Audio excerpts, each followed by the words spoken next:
Muy buenas noches para todos. Nuevamente por aquí Mahmoud Al-Nafi, Mauricio Sanabria a la orden, con una parte más de la clase de la semana pasada de Moisés 1 y Abraham 3, en la clase de la escuela dominical ex mormona. Bien, básicamente la idea es, dividir la clase en varias porciones. Primero que todo, para no ser tan largo, ¿cierto? Como yo les había dicho en alguna ocasión, mis clases eran un poco largas cuando se estaba dictando el Libre Mormón. Bueno, por lo menos pude reducirlo a media hora. Ahorita vamos a mirar una segunda parte que tiene que ver con los capítulos, con el capítulo 1 de Moisés, pero los versículos 12 al 23.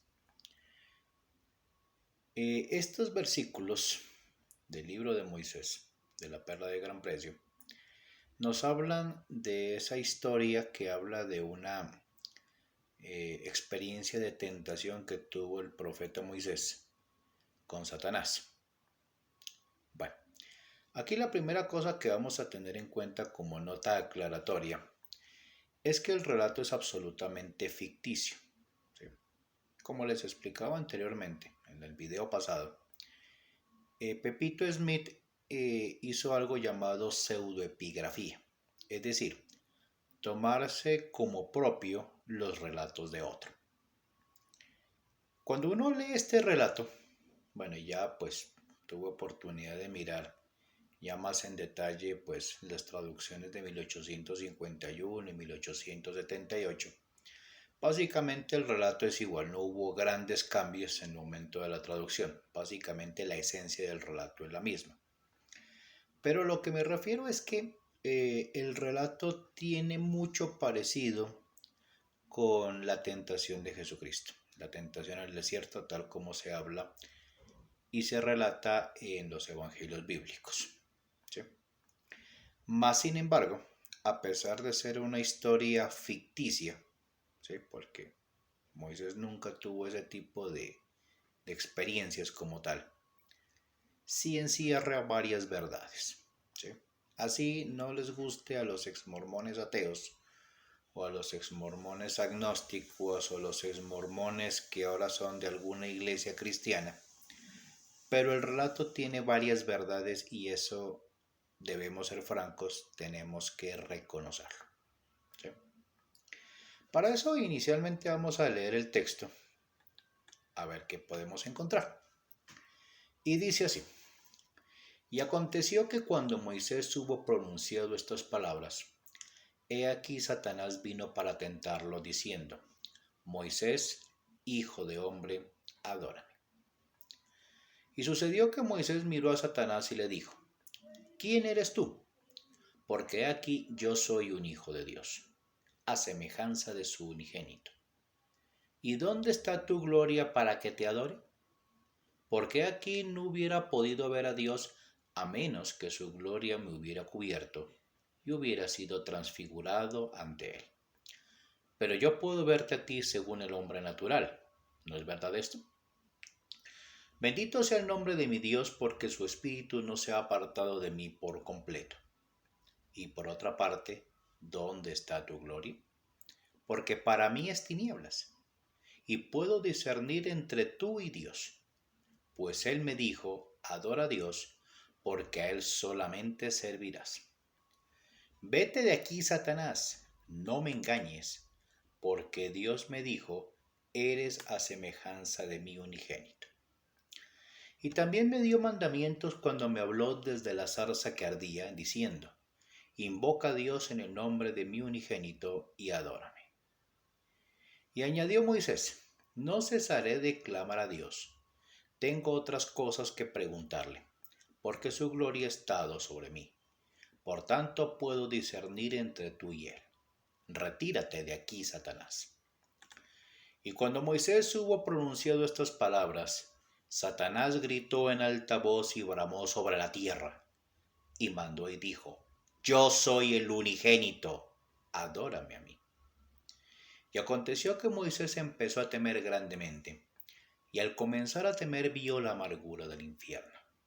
No obstante, clamando a Dios recibió fuerza y mandó, diciendo: Retírate de mí, Satanás, porque solamente este único Dios adoraré, el cual es el Dios de gloria. Y entonces Satanás comenzó a temblar y se estremeció la tierra. Y Moisés recibió fuerza e invocó a Dios diciendo: En el nombre del unigénito, retírate de aquí, Satanás. Y ocurrió que Satanás gritó en voz alta, con lloro y llanto y crujir de dientes, y se apartó de allí, sí, de la presencia de Moisés, de modo que no lo vio más. Y Moisés dio testimonio de esto, pero no existe entre los hijos de los hombres por motivo de la iniquidad. Ese es básicamente el relato, ¿sí? Básicamente la historia.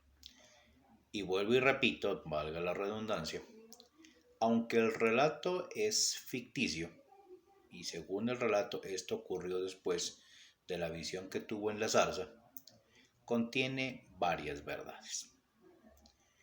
Bien, vamos a ir, así como dijo Jack el Destripador, vamos por partes.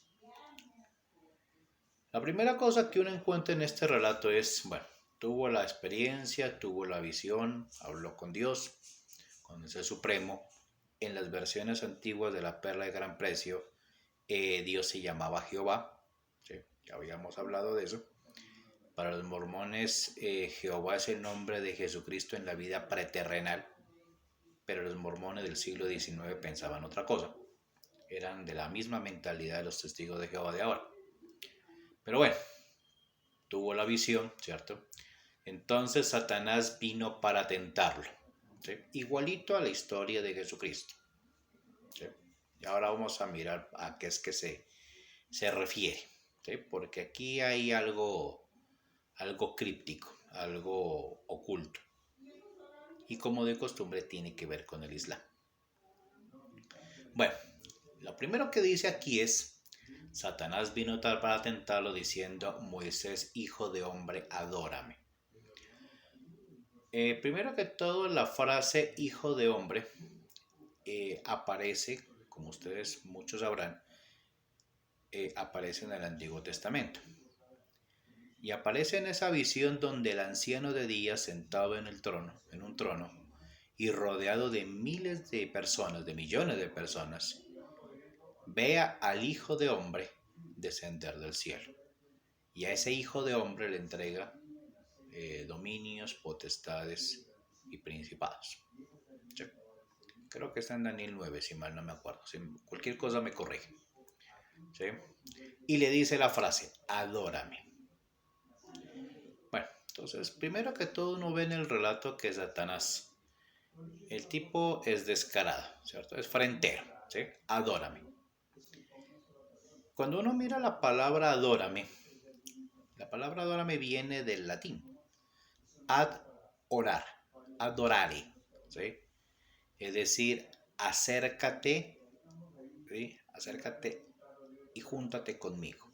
Eso es lo que significa adorar, ¿sí?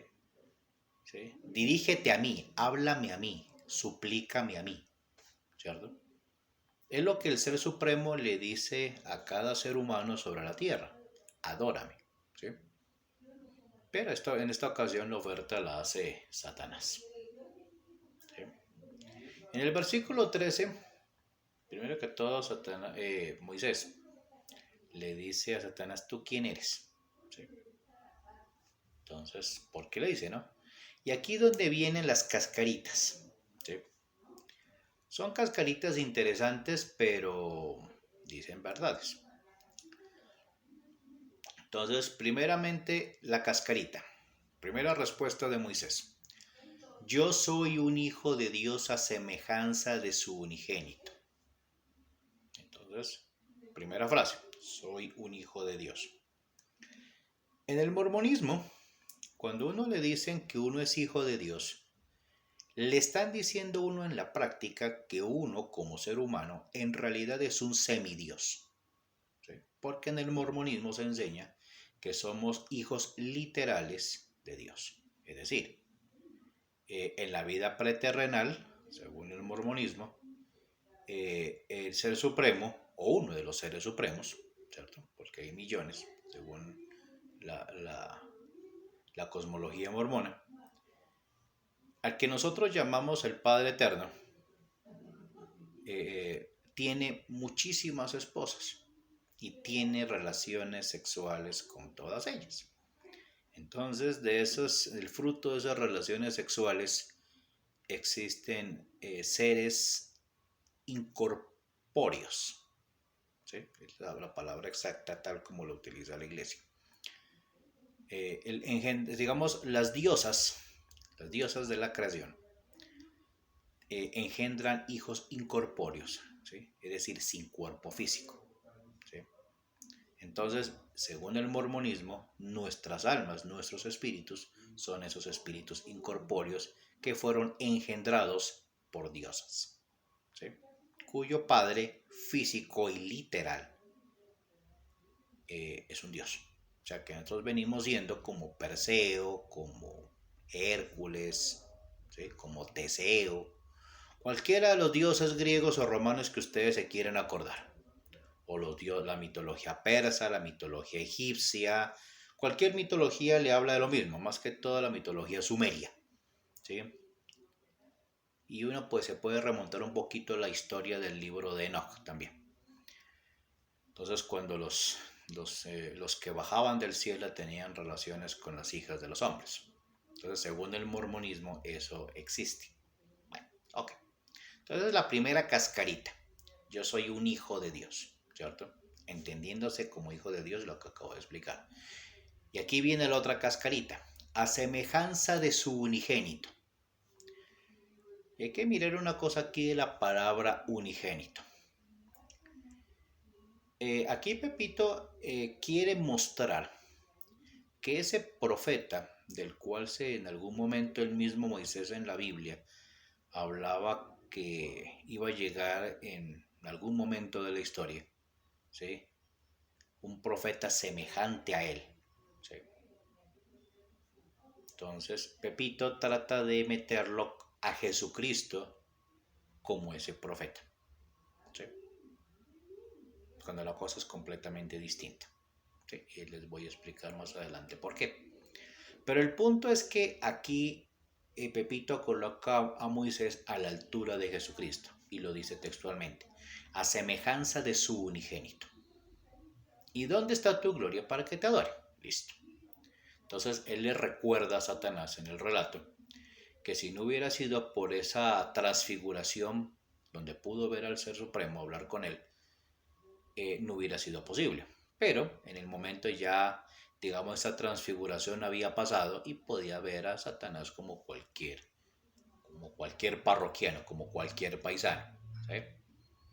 Entonces él agradece de que, bueno, o sea, todavía entiende lo que está pasando y puede, digamos, distinguir entre lo que es un ser divino y lo que es un paisano que trata de ser un impostor.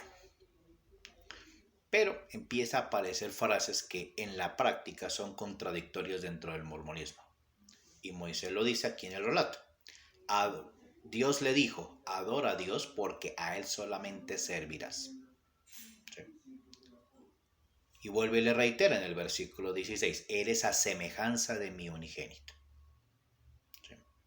Bueno, y le recuerda que cuando vio la zarza dijo, invoca a Dios en el nombre de mi unigénito y adórame.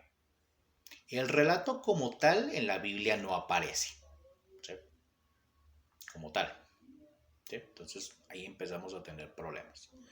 Me imagino que en algún momento cuando uno revisa aquí ya el Éxodo, de pronto aquí va a aparecer ese relato del unigénito en la traducción inspirada de la Biblia. Pero bueno, ¿sí? Pero entonces aquí viene un punto, y aquí donde empiezo a decir que empiezan a aparecer ciertas verdades, ¿no? Dice el versículo 19.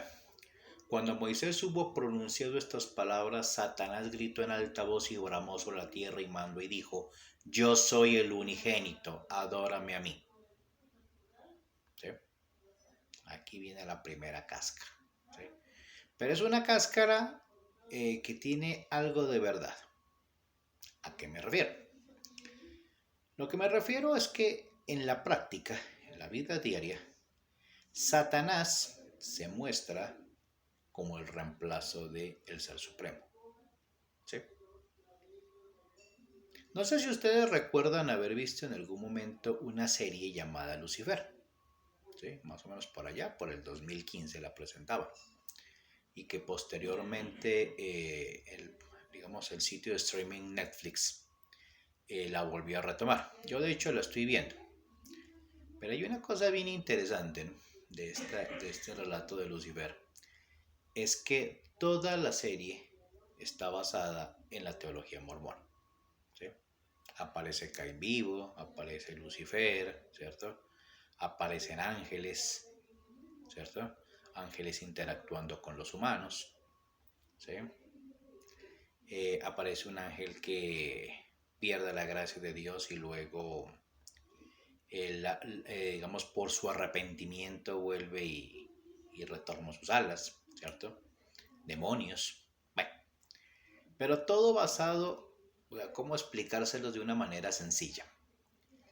O sea, es como mostrar las diferentes formas de ser ex mormón, ¿sí?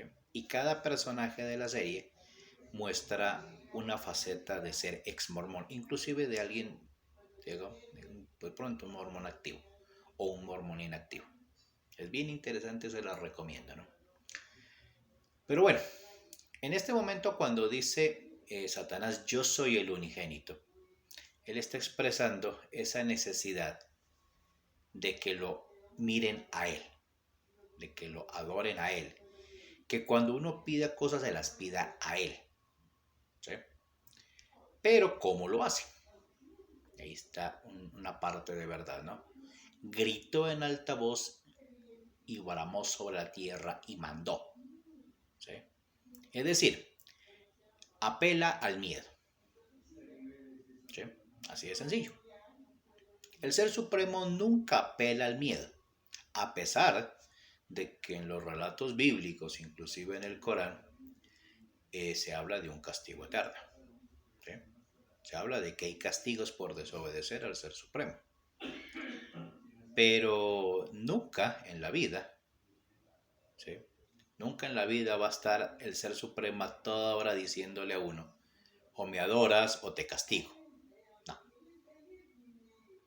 Él no se mete en eso. Él no dice absolutamente nada. Podemos hacer lo que queramos, lo que se nos venga en la regalada gana. Él no está ahí encima diciendo te voy a castigar. Nada. Pero Satanás sí lo hace. Y lo hace a través del miedo. Él manda, él ordena, ¿sí?, que lo obedezcamos, ¿sí? Entonces, y él apela al miedo, digamos en este caso, como dice el relato, grita, brama, ¿cierto? O sea, manifiesta su fuerza, ¿sí? Y la manifiesta de una manera directa. ¿Qué dice el relato? Moisés empieza a temer y ve la amargura del infierno, ¿sí? Yo les hago una pregunta, pues cada cual podrá opinar lo que quiera, pero ¿cuál es la amargura del infierno? El temor, el miedo, ahí mismo lo está diciendo. Empezó a temer grandemente y al comenzar a temer, vio la amargura del infierno. Ese es el infierno, el miedo, ¿sí? Y el miedo, los grandes líderes mundiales lo saben utilizar de una manera muy buena.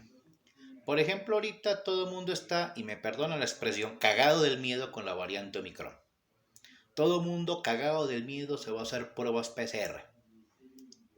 Todo el mundo cagado del miedo se va a hacerse vacunar, ¿sí? Porque en el subconsciente, en medio del miedo, ¿sí?, la gente entiende lo que ofrece el gobierno, lo que ofrecen las farmacéuticas, como la cura contra un gran mal. Pero lo hacen con miedo, ¿sí? Por miedo, muchos aceptan ponerse la droga experimental para poder ir a los bares, a los conciertos, a los restaurantes, a los eventos masivos, ¿sí? Algunos, por miedo a perder el empleo, aceptan vacunarse. Pero ninguno dice, no, Yo soy consciente de que este es un experimento, es una droga experimental y quiero contribuir con la ciencia, ¿cierto? Nadie dice, ¿cierto? Bueno, yo espero una compensación por este experimento, ¿sí? O espero una compensación si me llega a pasar algo, ¿sí? ¿No? Todos por miedo a contagiarse, pues aceptan ponerse la droga experimental. ¿Saben qué es lo lindo? Ninguno cobra. Cuando normalmente digamos, en un ensayo experimental, a la gente le pagan por dejarse poner la vacuna. Aquí no, ¿sí? Todo lo hacen con miedo, ¿sí? Otra forma de manifestar ese miedo, ¿cierto? El miedo al que dirán.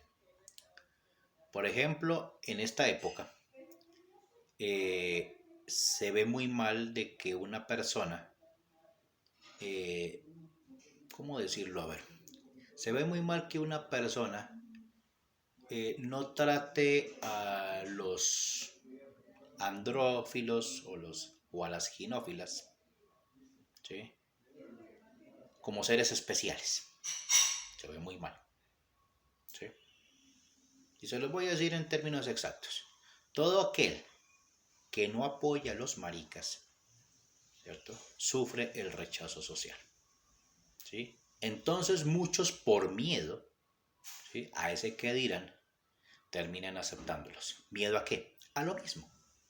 A perder los trabajos, perder los empleos, perder los contratos, perder los privilegios sociales, ¿sí? Igual, el miedo, ¿sí? Así de sencillo. Así es como trabaja Satanás, con el miedo. Y me recuerda la famosa frase de la Reina Roja, donde decía, es mejor ser temido que amado, ¿sí? Sin embargo, hay una cosa importante para tener en cuenta. Y el relato lo dice claro, ¿no? Sin embargo, Moisés clama a Dios, recibe fuerza y le manda a Satanás y le dice, retírate de mí, Satanás, porque solamente a este único Dios adoraré, el cual es el Dios de gloria. Entonces, Moisés se resiste a aceptar el miedo, ¿sí? Respuesta de Satanás, más miedo. Y entonces Satanás comenzó a temblar y se estremeció la tierra, es decir, manifiesta físicamente su poder. Y Moisés recibió fuerza, dice, invocó a Dios diciendo, en el nombre del unigénito, retírate de aquí, Satanás, ¿sí? ¿Qué hace Satanás? El último esfuerzo. Grita en voz alta, llora, llanto y crujir de dientes y se aparta, ¿sí? Entonces él siente su derrota y se va. Como yo les dije al principio, o sea, el relato tiene bastantes similitudes con el relato de la tentación de Cristo. Recordemos que en el caso del relato bíblico fueron 3 tentaciones. Y siempre fue lo mismo. Si eres el Hijo de Dios, haz esto. Si eres el Hijo de Dios, haz lo otro, ¿cierto? Y el último pues le ofrece su carta máxima, ¿no? Si te postras y me adoras, te daré todos los reinos del mundo y su gloria, ¿sí? Es aquí donde se ve la pseudoepigrafía. Simplemente lo que hizo José Smith fue tomar relatos de otro lado e inventar su propia historia. Mas a pesar de eso, vuelvo y lo digo, el relato tiene muchas verdades, ¿sí? Aquí quiero hacer un paréntesis sobre el tema del unigénito, ¿sí? Porque les decía que tenía que ver algo con el Islam. La palabra unigénito, digamos, tal como se la traduce al español, la gente normalmente la entiende como único hijo, ¿sí? Entonces, de hecho, en la misma palabra en latín, si uno mira la Vulgata de Jerónimo o la Vulgata Clementina, la palabra unigénito la dicen como unigenitum, ¿sí? Pero cuando uno la mira digamos, en los Nuevos Testamentos en griego koiné, puede ser la versión de referencia de Westcott y Hort o el Textus Receptus, que son pues los textos de referencia para introducir. La palabra es monogenase. Entonces, ¿qué significa la palabra monogenase? Significa nacido de manera única o nacido de manera especial. ¿Sí? Y aquí es donde empezamos a tener problemas. ¿Por qué razón? Si uno recuerda el relato del digamos, de la concepción de la Virgen María, la paz sea con ella, fue concebida por el don y el poder del Espíritu Santo, según el relato bíblico y el relato coránico, ¿cierto? Es decir, Jesús fue creado en el vientre de la Virgen María. Fue un ser, ¿sí? Un ser humano, que nació sin necesidad de varón. Y de hecho en el relato coránico y en el bíblico dice eso, ¿sí? En el bíblico lo dice claramente, ¿sí? ¿Y cómo ha de ser esto si yo no he conocido varón? ¿Sí? Es decir, no es el hijo de un mortal, ¿cierto? Pero tampoco se puede decir que es el hijo de un ser eterno, porque es que el ser eterno no tiene cuerpo, que es lo contrario a lo que enseña el mormonismo, ¿sí? Por esa razón, años atrás, el mormonismo enseñaba que Dios tuvo relaciones sexuales con María. ¿Sí? Estamos hablando del mormonismo del siglo XIX, principios del siglo XX. ¿Sí? Y hay muchos relatos que hablan de eso. Entonces, el mormonismo no enseña que Jesucristo haya sido un ser creado, sino es un ser engendrado. ¿Sí? Así de sencillo. Entonces, ¿por qué digo que hay problemas? Porque si Moisés, según este relato, ¿sí? de este libro, es a semejanza del unigénito, entonces él nunca tuvo padre terrenal, ¿sí? Porque es a semejanza de su unigénito. ¿Sí? Pero si uno toma el relato bíblico, su mamá se llamaba Jacobed y su padre se llamaba Amram. ¿Sí? Por eso el nombre en árabe, por ejemplo, es Musa ibn Amram. Entonces ahí hay un detalle muy interesante para tener en cuenta. Por consiguiente, aquí Pepito la embarró, ¿sí? Al escribir que Moisés es a semejanza de su unigénito. Uno entiende que la idea de la semejanza tiene que ver pues con el supuesto, digamos, la supuesto autoridad, digamos, para gobernar un reino, o para gobernar una nación, o para colocar una ley nueva. ¿Sí? Uno, digamos, asume ese tema así, pero no. O sea, cuando se dice a semejanza, ¿sí? En la terminología antigua bíblica, es a semejanza de todo. ¿Sí? Es decir, desde el personaje como persona, su infancia, su niñez, su adolescencia, su adultez, tiene que ser perfectamente concordante el uno con el otro. ¿Sí? Este no es el caso con Moisés. Moisés tuvo mamá y papá. ¿Sí? Jesucristo solamente tuvo mamá. Por eso Jesús se le llama Jesús hijo de María. Es así de sencillo. ¿Sí? Pero, ¿qué es lo que tiene que ver con el Islam? Y aquí sí es el punto importante. Moisés tuvo mucha similitud con el profeta del Islam, el profeta Muhammad. ¿Sí? De hecho, cuando ustedes, y lo vamos a ver de pronto más adelante, cuando lleguemos a esa parte de Éxodo, vamos a ver, digamos, la relación que tiene estos dos grandes personajes de la historia, Moisés y Muhammad. Pero para tenerlo claro en este momento, Moisés, tanto en la Biblia como en el Corán, no es a semejanza del unigénito porque, repito, Moisés tuvo mamá y papá. ¿Sí? Así de sencillo. Bien, esto es todo por ahora. Entonces, con el permiso de Dios, mañana haremos la tercera y última parte de esta semana, de esta clase, y seguiremos aprendiendo más. Entonces, hasta una próxima oportunidad y que descansen. Salam aleikum.